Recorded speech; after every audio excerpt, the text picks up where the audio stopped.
we do face really tough times. We've got the appalling war in Ukraine perpetrated by Putin, which has raised energy prices.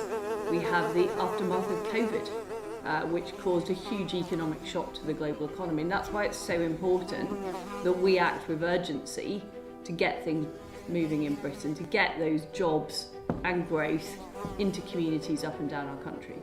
Yeah, the Prime Minister's absolutely right. We've had two enormous shocks, and our job in our roles in government is to protect people and to make sure that Britain is in the best possible place to develop its immense abilities and potential.